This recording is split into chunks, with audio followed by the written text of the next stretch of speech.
Hello YouTube, it's Derek from DevMentors, and in today's video I'm gonna briefly discuss my current home office setup, so the stuff I use on my daily basis as software engineer slash serious YouTuber. About 2 months ago I was spending way too much time on the YouTube watching all those productivity setups, and eventually I decided to upgrade mine as well, basically hoping that this will improve my overall productivity as a developer. And guess what? It actually worked pretty well for the first 3 days. So apparently the stuff that you have, the things that you own, don't make you more productive. It's rather the attitude, I would say. But hey, at least I've got the nice desk. So moving straight to the topic, in terms of my desk, I chose the classic one, which is the Alex drawers, in my case white ones from IKEA, combined with the kitchen top also from IKEA. I just put the desk on top of the drawers with one supporting leg because this whole kitchen top is quite long. It's 2.5 meters long, so one supporting leg would be appropriate, especially if you have very heavy monitors. To prevent the bending, I would strongly recommend using so. In terms of my hardware, I do own 3 computers, one being the just gaming PC, and I primarily use this for the rendering the videos on this channel. But now I use this only for my F1 game, to be honest. I'm not using this for the software engineering at all. For this purpose, I've got 2 laptops. First being the ASUS Zephyrus G14 gaming laptop, but with very great spec for the software engineering. So even for the distributed systems, it worked pretty well. And of course, it's got the Windows on it. So every time I need to use the Windows for my work, I basically choose the ASUS for non-Windows tasks, and primarily for everything related to this channel, I'm using the Macbook Pro 14-inch, basically with max spec, so M1 Max with 64 gigs of RAM and 1 terabyte of SSD. This is just killing machine. Even comparing to this gaming PC in terms of rendering, it's just completely other league. M1 Max is great in terms of video editing, even in the 4K. When it comes to software engineering, it pretty much depends, because today most of the projects I'm working on are already ported into .NET 6, so there is no issue because .NET 6 natively supports the ARM architecture. However, with .NET 5 or below, you might have an issues in terms of performance and also the compatibility and some other errors that are already described on the GitHub. So if you have the situation in which you are using either older version of .NET Core or the .NET framework, let's say 4.8, I would not recommend MacBook at all. Otherwise, just go for it, because in terms of performance, it's just killing machine. But maybe I will just do a separated video on that topic.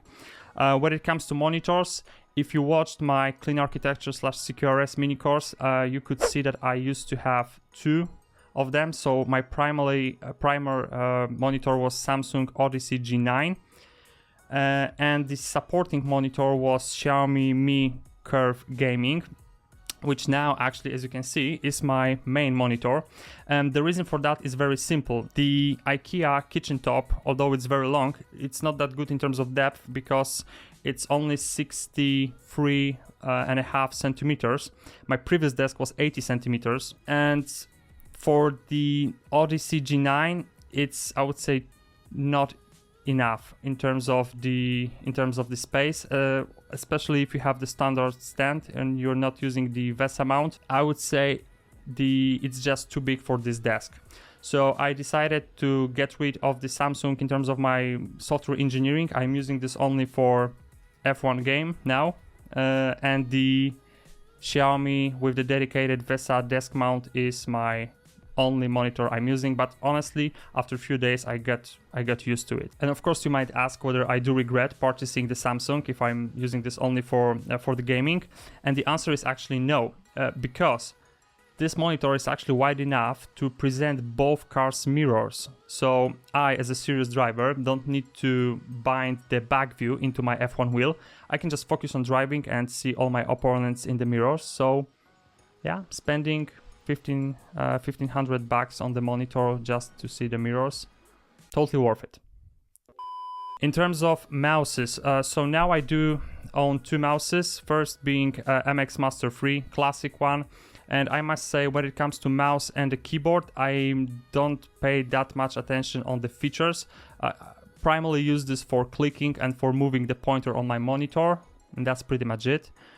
So MX Master 3 is just a good mouse that does a job. Of course, it got a lot of buttons, additional scroll that I don't use at all, I would say. Maybe except of the zoom, because the buttons on the thumb can be binded to turning on your either microphone or webcam. But other than that, I'm just not using it. My other mouse, my previous mouse, which I'm using now primarily for the gaming, is Logitech G903. Also very good gaming mouse with RGB light on top of it. The cool feature about that mouse was that it has the weight which is adjustable. So you had the different weights added to the mouse within the box, so you can just choose the one that fits you the most. In terms of keyboards, my previous keyboard was G915, which of course combined well with G903.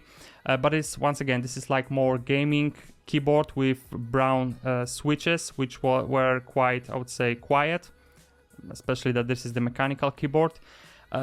But for this setup that I have now, it just didn't look very good. I mean, it's not like very minimalistic. So I decided to go for something simpler, and I chose MX Mini keys for Mac, of course, once again from the Logitech.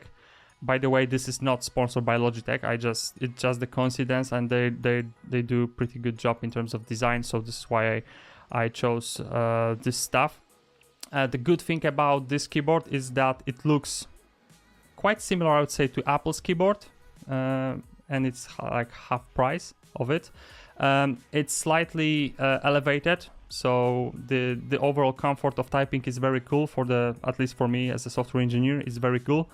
And very cool thing regarding both the keyboard and this MX Master 3 is that it allows you to quite easily switch between three devices. So you have just one click and you can switch between different devices, up to 3 of them. So for me, when I'm switching from, let's say, ASUS to MacBook, it's just a matter of 2 clicks and I already can use the same peripherals. In terms of accessories, I do have the Logitech StreamCam, which is just good webcam for video conferences, nothing more than that. Sometimes when I do have the online conference, I'm using the camera as a webcam, so Sony Alpha 6400, but it's very, very unlikely for me to use it because of the connectivity, etc. This is just way simpler to use. Everything regarding the wires is connected to one hub, the BASEUS hub, and as you can see, the cables are very well arranged. And thanks to this hub, I only have one very small cable which is connected to my laptop. So that's a good thing for me, especially if I'm switching from one to another. It's just a matter of one cable, and I've got already all my setup being prepared for the computer. The stand for the laptop is Oakywood. It's a just wooden stand, and I chose this primarily because of the design, nothing more. And when it comes to accessories, I also have the standard IKEA wooden phone holder, which also holds my phone. Nothing very spectacular. And I'm also using the charger for my iPhone, being the, how is it called? MagSafe charger. Yeah, so the MagSafe charger. So in terms of audio, let's start maybe with the microphones. I used to record on HyperX Quadcast S. So on my previous videos, you could see this microphone. And I must say that if you're not considering the podcasts, this is just very solid microphone that probably will suit your needs in most cases.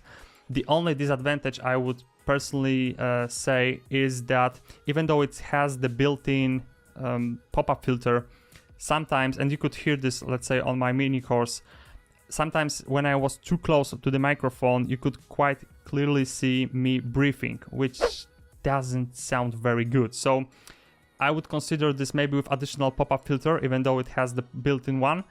But because we are now recording the podcast, and this podcast will be around, I would say, first episode around 2 weeks, I chose the king of the YouTube microphones, which is Shure SM7B, which is connected via this XLR cable to Focusrite Scarlett 2i2. And it's very good preamp, very good microphone.